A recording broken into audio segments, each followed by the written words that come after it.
Hello, Night Nation. I'm Trylko from the Sons of UCF, joined by Eric Lopez of the Black and Gold Batteret. Welcome back to Around the Kingdom. Elo, hello. It's been a while. Haven't seen you. Hello, Trace. Coming up on the fastest UCF show round. Heartbreaking loss for UCF football. And now they have to perhaps the biggest challenge of the year going to Texas Tech. Do they have a chance? Is the season over? Is UCF soccer season just about to start? Women's soccer's in the NCAA tournament and men's soccer's in the Sun Belt title game. That's all coming up right here on the fastest show around here Around the Kingdom. Elo, UCF is a soccer school now. Before we get going, baby, let us welcome in Adam Eaton from the Sons of UCF. Keeps an eye on the clock, keeps us on our toes. Adam, hello. Gentlemen, hello. How are you? Good news for the audience out there. I know there's a bit of a cold front that's traversing the country, but you're going to get warmed up with these scorching hot takes here tonight. So you stay tuned on Around the Kingdom. All right. Thank you, Adam. Check back in a few. All right. That other football, the American kind, Elo. UCF grounded in the space game. Final score, Houston 30, UCF 27. Knights fall under 500, 4-5 overall. That quest for bowl eligibility seems elusive now. What was your biggest takeaway? What big moments for you in this one? I think this is one of the wildest finishes in recent memory in UCF football game on the losing end. Like, you've had some memorable wins, right? Think of Hale Perriman in 2014 and obviously, some of the great comebacks in 2017. But this game, Trace, was wild, where you have a situation where Tavian Jackson gets pulled. You bring in Davi Belfort with the game on the line. He drives down with his feet. They let him throw. He throws it. I mean, that was crazy, everything that took place. We're not even talking about the 4 turnovers UCF defensively, and they still lost this game. And Houston all of a sudden is talking smack about they're the space school. Go figure. Yeah, you mentioned 4 turnovers. How can you lose at home with 4 turnovers? And what may get lost in history here is the program record 3 interceptions by Philip Dunham, including a pick 6. That might get lost in the outcome, but the Knights dropped that first space game at home, and you made mention perhaps yet another quarterback change ahead. Oh, do we ever, Trace Trylko. Hey, Davi Belfort did take over in the last drive. Now, Scott Frost, head coach, said that Jackson had a bit of a hamstring issue. Nonetheless, Davi Belfort did lead him into field goal territory before throwing the interception. Trace, what did you see out of Davi Belfort? He can run. He's fast. I don't think we know enough about him as a passer. And depending upon the seriousness of the Tavian Jackson injury situation, maybe we see Davi Belfort thrown into the fire Saturday in Lubbock. My thought is, this is the second year in a row, Trace, that we're going to have a 4th-string quarterback play significant snaps for bowl eligibility in November. That's my takeaway. It's not a recipe for success. You think? You think? It's 9 quarterbacks. And there was, I went back and watched the replay of this one. There was a graphic on there, Elo, that UCF 6 touchdown passes this year, trailing only Iowa's 5 as least productive quarterback room. Well, and I'll tell you what, and I'm sure Adam can find this on ESPN. I think Bill Connolly ranked the 6th all quarterbacks in the Power 4. Pretty sure UCF was ranked near the bottom. I don't know remember the exact number. I think they're 63rd or something like that. Was that right? Yeah. All right, Elo. So the injury situation to Tavian Jackson, Davi comes in, runs all over the place, gets him downfield, and then that final play call that leads to an interception in the end zone. Good call, bad call. Okay, this is where it gets interesting, Trey. You and I are going to yell at each other on this one because I think we're on the opposite ends. I do agree with the move to bench Jackson. I know you don't believe it was a benching. I don't know. I don't have enough information to assert that it was. I'm not saying the hamstring didn't play a factor, but if Jackson was playing well, I think he stays in. Nonetheless, doesn't matter. I like the move. Belfort is more flexible. He's got the legs. That move was great. My issue here, Trace, you do not let Davi Belfort lose that game by throwing that football. He didn't have the experience. I thought you were playing with house money getting into field goal range. Kick the field goal, play for overtime. I know you disagree. Friend of mine I saw at the basketball game said he is a quarterback at a Power 4 school. Doesn't matter if he's a freshman. Make Is a he? play. Make a play. Make a I play. don't. Make a play. With what experience? What experience? What? Based Make on a practice? play. Wait, so let me ask you this question. Let's say Adam and I come up to you and say, hey, Trace, we got a private charter. A guy we know could fly you to Lubbock for free. You take it. You ask him, hey, how are you traveling? Oh, I practice here. I've flown, but I've not left the state ever. Is that a confidence builder? No. It's a little different than when you're doing it in front of thousands of people. This is quite the analogy. Thank you. What are we doing? Quite the analogy. All right. Speaking of a mess, Trace, this quarterback room, what are we doing? You know why they had 4 wins last year? Well, besides Gus Malzahn and other things. I mean, they had 4 quarterbacks last year. I think the over-under we had was 2.5 on quarterback starts. We've now seen 5 quarterbacks play. Might see another one start on Saturday in Davi Belfort. It's a mess. 9 quarterbacks. And look at that roster now, Elo. How many of those guys are on next year's quarterback room? Well, and the bigger question, and that's exactly the question. Do we have a starter? Is the starter on this roster? A couple weeks ago, we thought there was potential. You wanted to see what Taven could do, and the last 2, it hasn't been good. It's not been good. Now, he probably is not healthy. He's probably banged up. But here's the problem, Trace. I don't think UCF has a choice now. You have to bring in a quarterback that's capable of starting because you don't know, at least. And I think that's the issue, unfortunately. Once you pull that trigger against Houston, regardless whether Jackson comes back and starts and all that, I think you basically resigned yourself to saying, you know what? We need a quarterback among many things they need on the offensive side of the ball, which means you got to go to the portal and pay up. That's what it means. Pay up, but pay up at what price point, right? If a good, really good starting quarterback is in the $1 million to $1.5 million or more range, UCF cannot be shopping in the bargain bin again, right? Whatever they're paying Taven Jackson, and I've heard numbers, I'm sure you have as well, it's not in that range, and that may be the range that UCF needs to be in. And do you think UCF's going to go into that? That is a great question, and only they know that, and only they're going to have to think about that between now and when the portal opens. All right, mentioned it off the top. This was a space game loss, Elo, first for UCF. A pretty electric atmosphere. Is this space magic gone? Space game magic gone? Is it now less special with a loss? This is the game I think actually is the de facto rivalry game, right? I think it's the game that most fans are juiced about. I don't know that there's another game in Big 12 play, especially not being very good. Are you talking about Houston specifically, or just the space game? That's the game that everybody circles? I think the space game people are energized about. Has it lost a little luster now? I mean, could they possibly have won it every single year? A loss was inevitable, right? It is, but now you do wonder how they will, approach it next year. Will people be as excited? Hey, we got to protect it. We're undefeated. Magical things happen. I mean, poor Christian Simmons. He's taking this hard. He flew all the way to Ireland, Trace. How hard? That's a little hard. To get away from it all.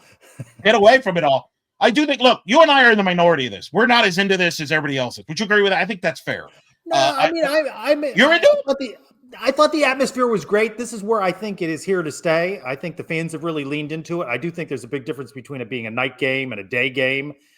So I think that they get a little more magical at night. I didn't think they had to win. You hate to see them lose to Houston where they get the bragging rights, but I think that's what leads to a rivalry, right? We've been talking about Houston and UCF haven't really sized up as rivals, but now that they've stolen space back, right, maybe it leads to a little. That's my point. I think the Houston game should be the space game every time for both sides. Just both sides.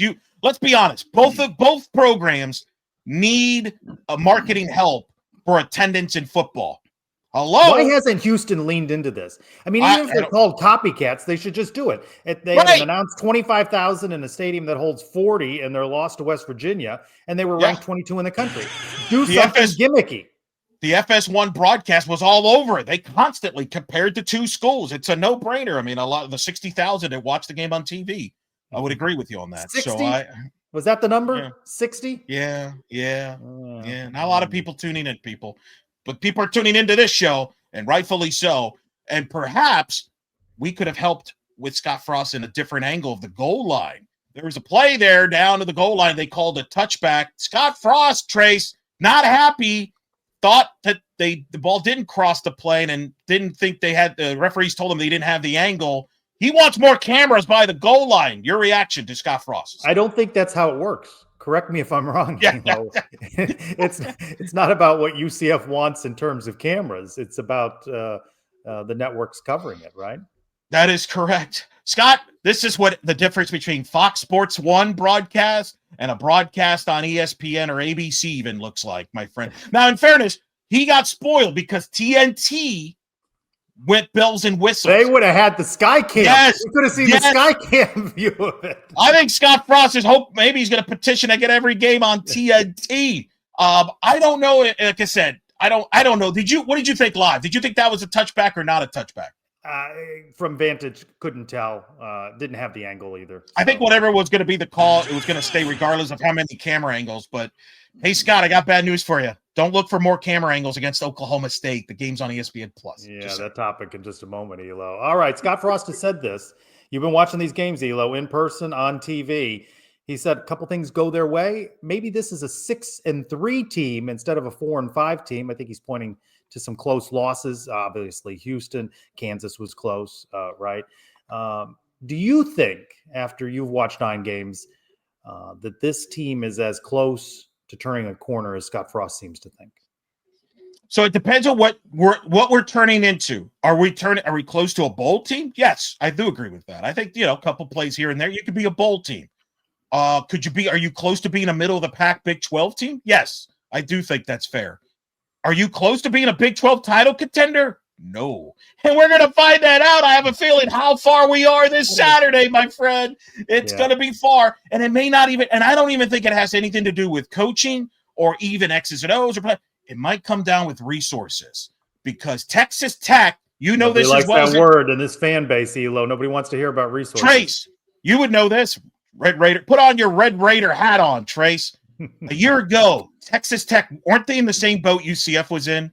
Basically the last couple of years trying to fight for a bowl game. Perennially overrated, right? And struggling to make a bowl game. Correct. All of a sudden, a man by the name of Cody Campbell comes in and says, we're going to give you all the money in the world where you can spend $7 million on the defensive line and spend money here and money there and on recruiting. And all of a sudden, Texas Tech is a playoff contender and a Big 12 title favorite. In one year, that's the problem that UCF has got. They're not close to that. And I don't, Scott, they've got some work to do, especially on the offensive end, because we know they can't spend that money to get all the transfers. You're going to have to recruit some too. Going to have to strike a balance, but Terry Modger said in the media session at the Baylor game that, they want to spend money on proven commodities from other schools more than necessarily investing in high school kids that might, be one and done at UCF. So it's going to be an interesting strategy. And, the roster turns over significantly again at UCF's choosing and certainly at the players' choosing. So are you in constant rebuild mode, Elo? Now, I'm not sure. Can you win that way? I'm not sure you can. You're really asking a lot there. So as we mentioned, everybody, UCF's at Texas Tech, a healthy 24-point underdog, at least at the start of the week. I haven't bothered to look. I'm scared to look what the spread is now. Trace, you're still going. Don't know why you're still going, but you're going. Glutton for punishment, Elo. Are you going because you think they have a chance? I don't think they have a chance. No, they're going for 48 to 60 hours out of town for the weekend. No chance, Elo. They are the walking wounded.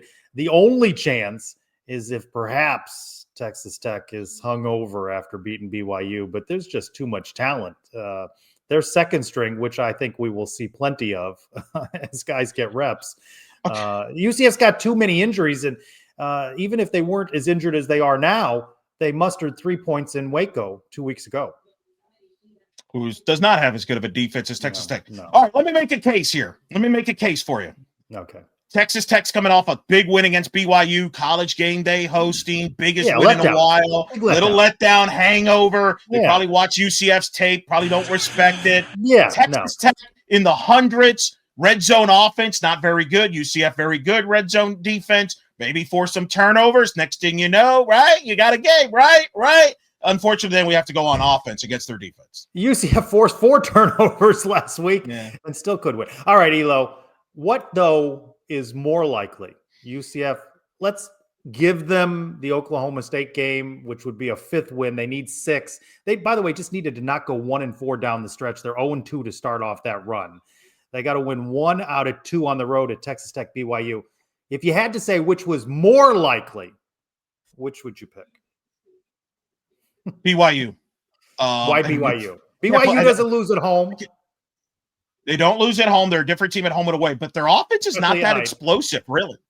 A night game. Well, we don't know that for sure officially. Maybe it's an early day game. We don't know that officially. It probably will be, though. Let's be honest. Probably will be. By the way, this Texas Tech game, it's because of Texas Tech that ends up on Fox. Big Fox. That's a big mistake. Tim Brando's calling the game. Trace, you better say hello on behalf of Jeff Allen for Tim Brando. And Devin Gardner, Adam Eaton's good best friend, Devin Gardner. So you're surrounded by royalty. But nonetheless, BYU, not an explosive offense.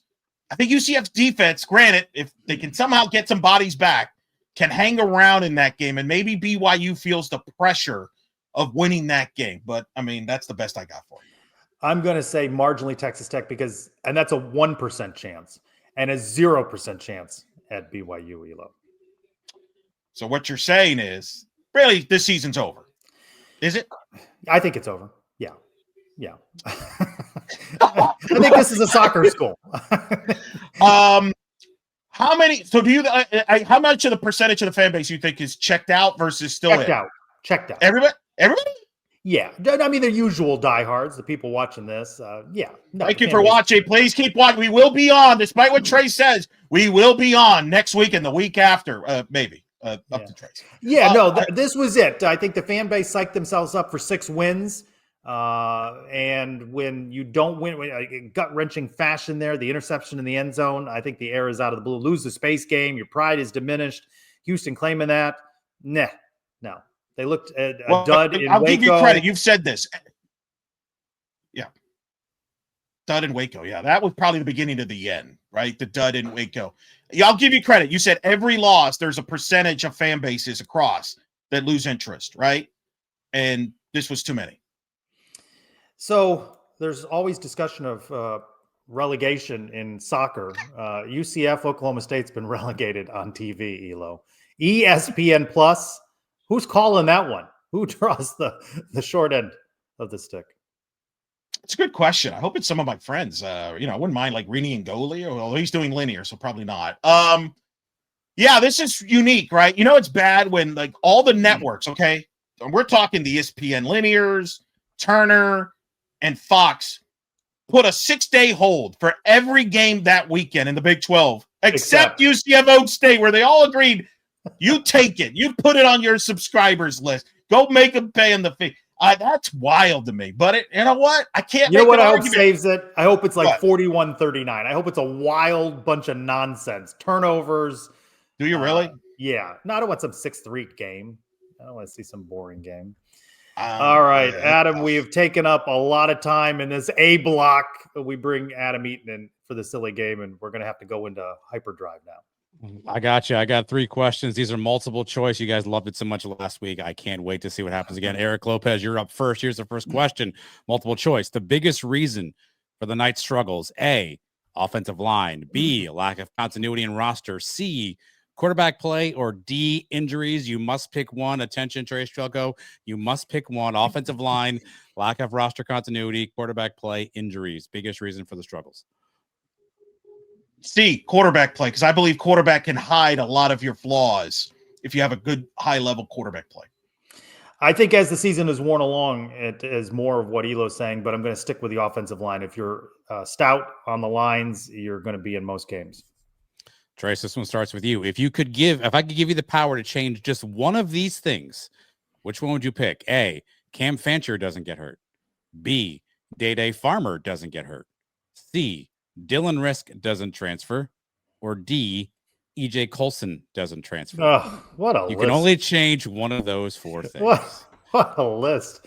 Oh, my goodness. Of that list, I don't think that Day alone would have saved things. Dylan Risk is not the answer. EJ Colson. Jeez. Cam Fancher, stability. I think if he was there all season long, they would be bowl eligible. I'm going to go with Colson just because maybe he has the most upside. I know what I'm getting in Fancher. I don't think the other ones make that big of a difference. I mean, if Dylan Risk was that good, he would be starting in Stanford instead of, I don't even know what string he is at Stanford. I think I would go with Colson and just hope on upside. I wanted some upside. Look forward to some upside, Adam. All right, last one, Elo. I'll start with you. Multiple choice. The player the Knights most need to retain from this list. A, Tavian Swint. B, Sincere Edwards. C, Lewis Carter. Or D, Waden Charles. Wow. Great question. I can't pick Alex Grinch. No. No E option. Man, I would go with Swint because you need playmakers, and we didn't see him, but he probably would have been a playmaker for us. I'm going to go with him. Adam spent a lot of time coming up with difficult questions. Sincere Edwards, the power of Sincere Edwards. I'm going to go with him. All right, Adam, stick around. Update us, would you please? I think I got to be ahead in fantasy football. Philip Dunham's 3 interceptions. Well, Trace Trylko, I got news for you. You scored 26 points, highlighted by 15.5 from your good friend Philip Dunham. Eric Lopez, don't know if you knew there was a game on Friday. Your team certainly didn't. You guys only had 10. You had 3 zeros from the offensive players. And you're welcome for Dylan Wade, Adam. Yeah, you're welcome. Truly, thanks to the Dylan Wade acquisition, put up a 30 spot, Trace Trylko. Really? The 3 interceptions, I feel like Philip Dunham, 3 interceptions, it wasn't good enough to win. 10 from Jaden Nixon, 10.5 from Lewis Carter at 15 tackles, 5.5 from Malachi Lawrence, who had a sack as well. Season totals, Eric Lopez, so close, 118.5 in third place. Trace Trylko, second place, 162.5. Adam continues the lead right now, 176 for me. Elo, I think it doesn't look good for you. I don't think. No, Trace. You're like UCF. You get 3 interceptions from a player, and you still don't win. I still don't. Philip Dunham and I, we're the same. Can I petition for a waiver wire? Every week I lose a guy. I'm not going to have enough guys to fill out the roster. I don't know that I'll fend you off. I don't have guys. Can we add another waiver wire? That's between you. As Adam said, well, who would you pick? Correct. Can I get a waiver wire for my season pick schedule? I got Texas Tech. Really? Yeah. I mean, there's a better chance of you, getting, meeting up with like the Chicago Cubs players. And by the way, you have no wins. Yeah, that's going to stay that way. You need to win Oklahoma State and Texas Tech. Definitely ain't going to happen this week, more than likely. So let's just move on with that. Thank you very much. Prop bets, kudos to you. I put my faith in UCF on 3rd down conversions. You took UCF men's basketball with 3-point shooting, and you won sizably. Big advantage by you. All right. This is a fun one, Trace. Let's get this one. Prop bet. Who you got? UCF men's soccer goals plus UCF women's soccer goals scored in the respective games this weekend. Men's soccer in the Sun Belt Championship game, women's soccer in the opening round of the NCAA tournament against Maine versus Lee Hunter tackles plus sacks. Or you could take UCF's offensive touchdowns against Texas Tech.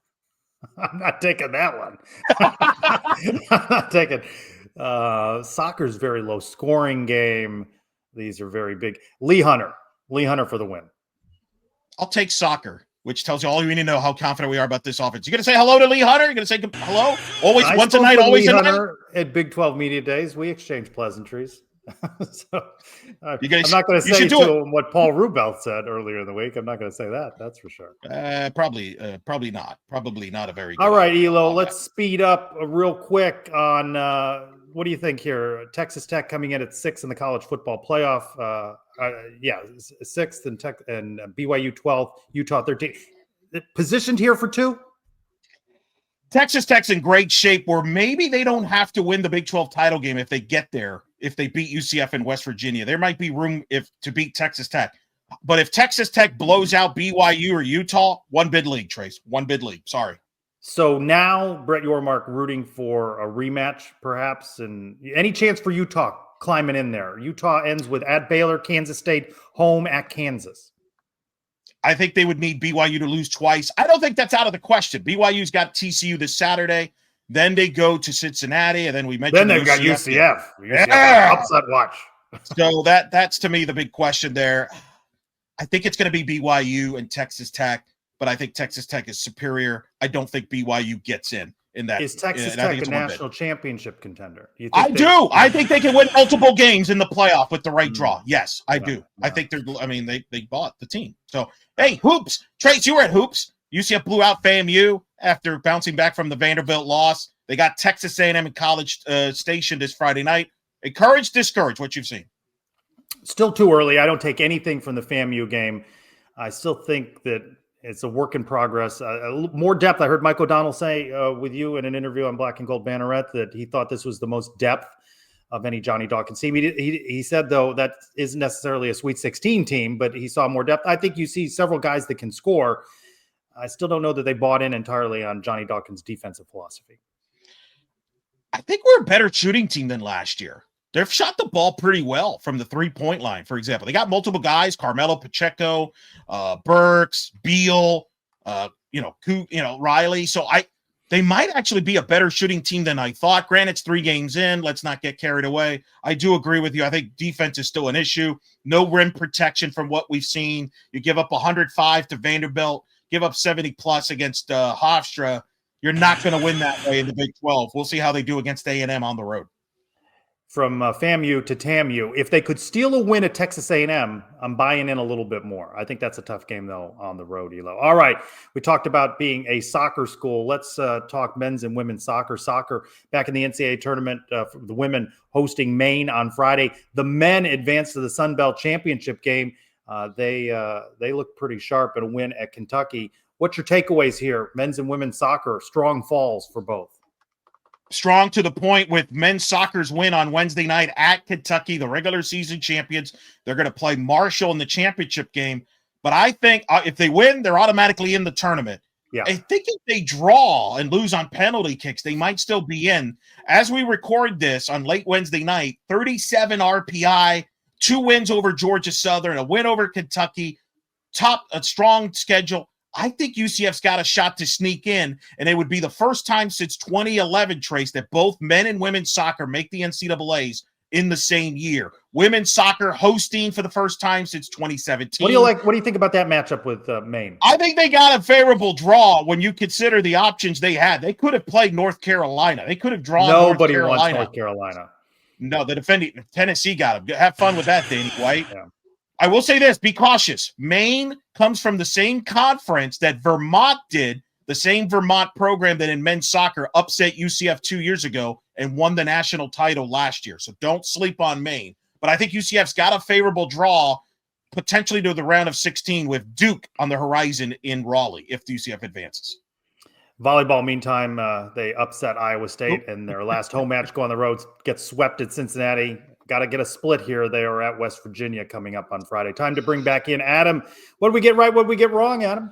All right, here's what I got. Davi Belfort, 43 yards rushing, guys, second on the team in the game, which is interesting. He played for 2 minutes. That list you referenced, Elo, Bill Connolly has UCF ranked 63rd in the nation in quarterback. You guys mentioned Taven Jackson. He's the second lowest QBR according to ESPN of the Big 12 on the year. The last 2 weeks, he's had the lowest QBR in the Big 12, a 9.6 at Baylor and a 20.8 at Houston. Google says that Texas Tech is spending $28 million on their NIL. That's all? NIL budget. That's it. The line is still 24. Eric Lopez. In terms of ESPN's ranking for Texas Tech and BYU, UCF with a 91% chance to lose to Texas Tech, 87.9 to BYU. And quick update, injury report came out for the Knights. Questionable are Nigel Lee Kelly, Miles Montgomery, Jaden McDonald, Malachi Lawrence. Doubtful is Braden Marshall. Trace, for you, questionable is your good friend Lee Hunter. Oh, well, isn't that interesting? One more thing before we go, Elo. 2 numbers for you, 1 and 28. Uniswag and Uniform Authority agree. UCF Space Games uniforms best of the week across college football. Meantime, the number 28, I know you know this one. D1 Softball ranks UCF Softball the 28th best recruiting class in the country. Cindy Ball Malone doing it out there for the Knights. You'll find Around the Kingdom on the Sons of UCF YouTube channel, also on the Sons podcast feed, wherever you download audio. For Eric Lopez and Adam Eaton, I'm Trylko. Thanks, everyone, for joining us for this week's Around the Kingdom.